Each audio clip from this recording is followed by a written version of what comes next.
Olá, eu sou André Carvalho, gestor responsável pelos fundos macro aqui na Principal Claritas, e hoje vamos falar sobre os principais desenvolvimentos nos mercados no mês de novembro, bem como o cenário prospectivo e as principais alterações nos portfólios dos fundos, da grade de fundos macro da Claritas.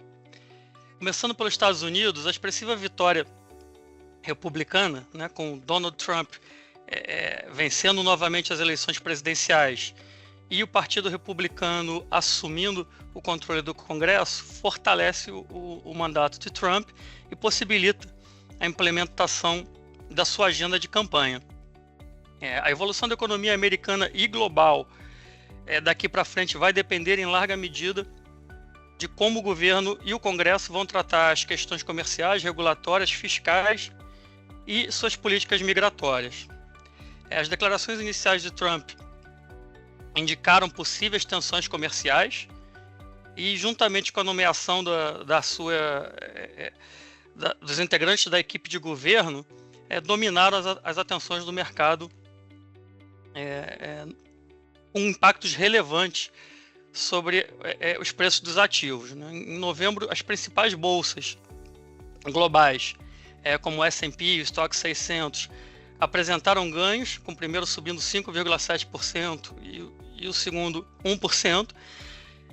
Houve uma descompressão importante nas curvas de juros, com a Treasury de 10 anos caindo de 4,8% para 4,17%, enquanto o dólar se valorizou 1,7%.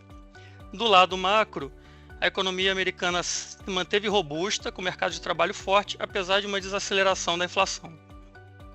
Já na Europa, a desaceleração econômica foi evidente, com PMIs vindo abaixo de 50 e expectativas de crescimento para 2024 abaixo de 1%. No entanto, uma inflação mais controlada pode levar o Banco Central Europeu, o BCE, a considerar mais cortes nas taxas de juros. A China segue enfrentando desafios estruturais, além do impacto das tensões comerciais, com uma estratégia de estímulos mais focada em setores específicos que limita perspectivas de uma recuperação rápida. Passando para o Brasil, o cenário foi marcado por incertezas fiscais e externas, com o Ibovespa caindo 3,1% e o câmbio se depreciando 4,8%. O governo anunciou o tão aguardado pacote fiscal, mas com medidas insuficientes para controlar as despesas a longo prazo, o que levou a um aumento da percepção de risco fiscal. O pacote apresentado é um pacote de impulso fiscal que vai implicar em mais juros e mais inflação. Primeiro, mais importante, porque a conta não fecha. As medidas anunciadas não vão gerar os 70 bilhões prometidos. Ela transfere poupança para consumo, ao transferir renda dos ditos super ricos para um grupo com maior propensão ao consumo, e gera desconfiança em relação à condução das contas públicas. A forma do anúncio deixa claro que o presidente Lula não foi totalmente convencido sobre a necessidade e a importância do ajuste fiscal e não quer pagar o preço político de fazê-lo. E, portanto, não vai suportar essas medidas no Congresso, o que aumenta o risco de novas diluições durante a tramitação. Além de representar uma derrota para o Haddad e para o Galípolo, que haviam desaconselhado o presidente a incluir no anúncio do pacote as medidas de mudanças na tributação. Então, em resumo, o pacote não corta gastos de forma relevante e aumenta o estímulo à economia. Na parte fiscal, a gente vem reforçando a convicção de que não temos uma âncora fiscal, uma âncora fiscal muito frágil, e vemos um risco grande também de perda da âncora monetária. O mercado vai colocar o BC em uma situação difícil, já está pedindo uma alta de 90 bips na próxima reunião, e uma Selic terminal, precificando uma Selic terminal já acima de 15%. E na nossa visão, mais cedo ou mais tarde, o BC vai decepcionar o mercado. A gente acha que essa decepção já pode vir até nessa próxima reunião, com o BC entregando 75 bips de alta apenas, que é onde está a maioria do mercado, mas ao menos parte dele vai começar a falar que o BC está dove, enfim.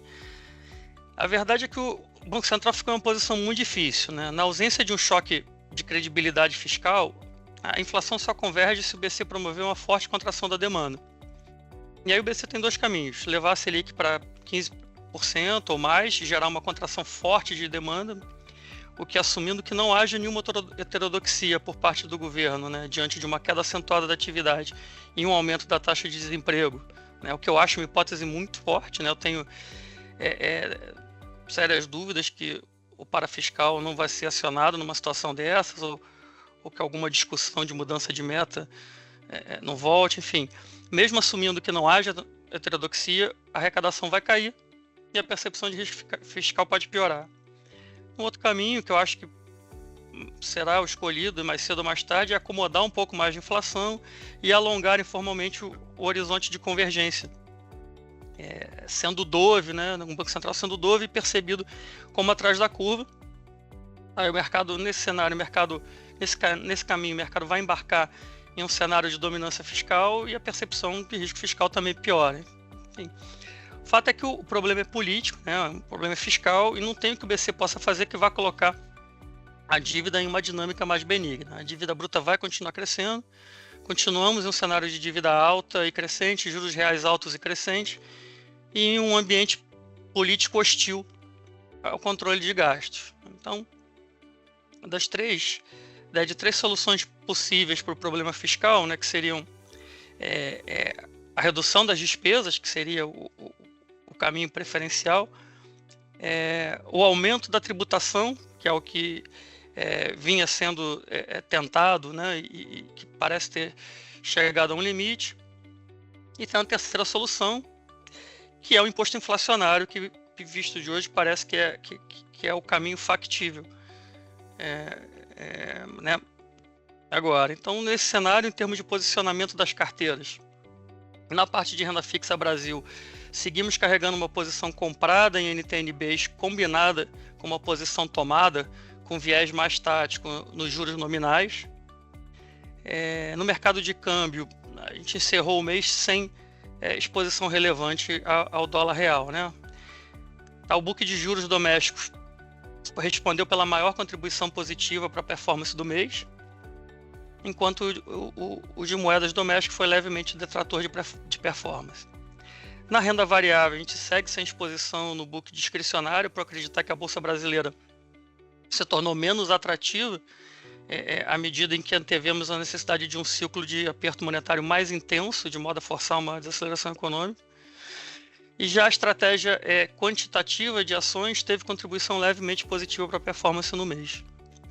Nos books internacionais, na parte de moedas, a gente zerou a posição comprada no dólar australiano contra o franco suíço e realizamos, né, a posição comprada no real contra o peso mexicano, encerrando o mês sem exposição relevante nesse book. Tá? Tanto o book de moedas offshore discricionário quanto a estratégia quantitativa de moedas apresentaram resultado positivo no mês. Por fim, na renda fixa internacional, nós zeramos a posição tomada em inclinação da curva americana, tá? Encerrando o mês também sem exposições relevantes nesse book. Tá? O book de renda fixa internacional teve uma contribuição negativa para a performance no mês. Bom, isso é o que tinha para falar para vocês hoje. Obrigado pelo seu interesse e até a próxima.